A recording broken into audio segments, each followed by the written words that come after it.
Good evening and thank you for joining us for News 19 at 11. I'm Kaylin Hagwood. The nation is on the move tonight ahead of Christmas, sparking concern among health experts who fear a rise in cases combined with the rapidly spreading Omicron variant could lead to another surge. As News 19's Julia Kaufman reports, one ER nurse is urging people to stay safe this holiday so they don't have to experience a loss like his. To the world, she's Helga Mobley. But to Philip Mobley, her name is Mom. Oh, she was just a go-getter. Yeah, I mean, I caught her trying to climb a ladder one time because she was trying to clean out the gutters at 70-something years old. And Philip says she was a fighter, even during her 3.5-week battle with COVID-19 alone. No visitors on the COVID floors. And it kind of made me mad because, I work in the emergency room at the hospital, and I couldn't even go see my own mother. As an ER nurse at Lexington Medical Center, Philip got daily updates on his mom's condition. Then doctors said she needed to be intubated. She wasn't sure about whole thing about the intubation. So I told the doctor, you tell them that I'm coming up there, and I'm going to talk to my mom. And I did. And she just looked up at me and said, well, let's do it. And that's the last words I heard out of her mouth. Philip lost his mom on January 30th, 2021. My mom was my everything. It's an unbearable loss for him and his siblings, something he thinks maybe could have been avoided if the vaccine was available. There's still a lot of people out there that don't think it's real. And I just want to let people know it is real. People die from it. And there's vaccines available that will help. Philip hopes his mom's story will inspire others to get vaccinated so they don't have to spend the next holiday season grieving like him and his siblings. In Columbia, Julia Kaufman, News 19, WLTX.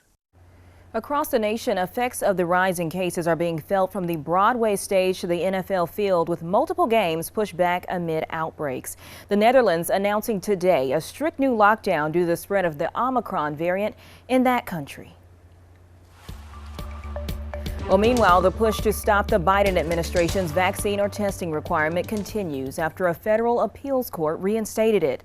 Today, Attorney General Alan Wilson said he filed a suit with the U.S. Supreme Court fighting back on the requirement for large businesses. The mandate was originally planned to start on January 4th. It's unclear if that date will change. Meanwhile, the business community has already been preparing for the requirement to take effect. The State Chamber of Commerce telling News 19 large companies have either already enacted a mandate or are preparing to. Well, some companies are already buying test kits. They are making plans for how they will, from a human resources perspective. How do you verify that folks have been vaccinated? For those who would qualify for exemptions, how would you handle that? Of course, the larger the employer, the more advanced preparation is going to be required because more resources will be required. So again, some companies are assuming that it is going to be implemented, and they're trying to figure out how they will do that. Some are still in a wait and see mode to let the legal process play out. Well, specifics on how the mandate will be implemented are still unclear. According to Morgan, some of those answers may come next Tuesday when President Biden plans to address the nation about the virus. Thank you, Corey. Today, the U.S. Senate confirmed Jamie Harpootlian to be a U.S. ambassador to Slovenia.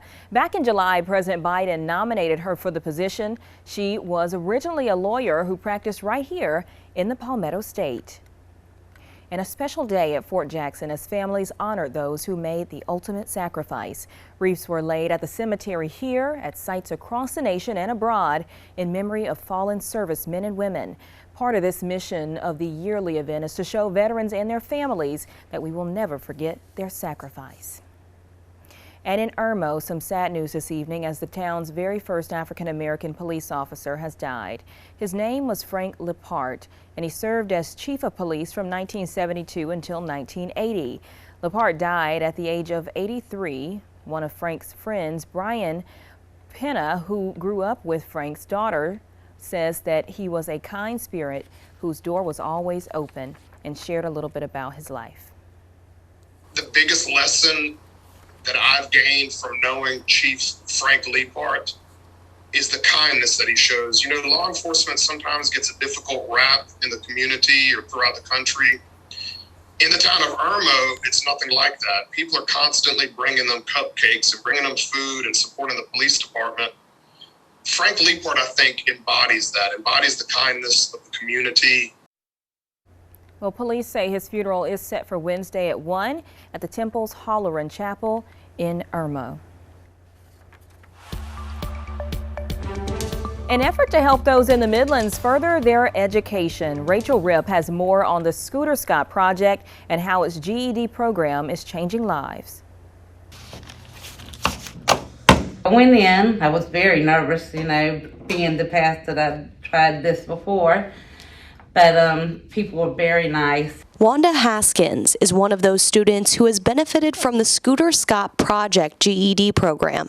I just couldn't make it in high school because I was passed through middle school, basically failing because of my father passing away and my mom being in the hospital at the same time. She was at a 5th grade level for everything except reading, and in a few short months, all of that changed. They totally changed my life and the way I feel about myself, because I really didn't think I could do it as quickly as I did, and that it boosted my confidence a lot.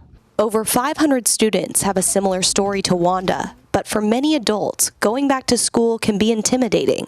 Worksheets that just about everybody gets when they come in here. It's on fractions. Oh boy, subtraction. Students go at their own pace and are taught in a one-on-one setting. We look beyond them as just students. We also look if there's something on in their life that needs some help with. We do our best to try and help them with that as well. Before the pandemic, this free GED program had classes of up to 30 people with nearly 15 volunteers. Now they're down to classes of 10 with 6 volunteers. So they're hoping they can get those numbers up very soon.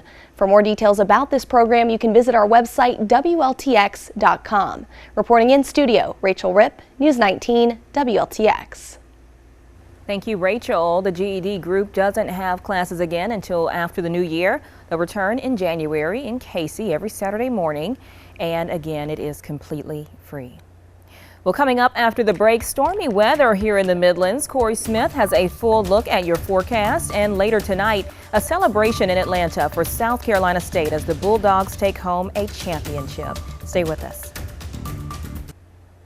That is our time. Thank you so much for joining us. Join us back here for News 19 Sunday morning at 8. Have a good night. Thank you for watching News 19. Did you see a story you loved? Download WLTX on your Roku or Amazon Fire device and watch it again right now.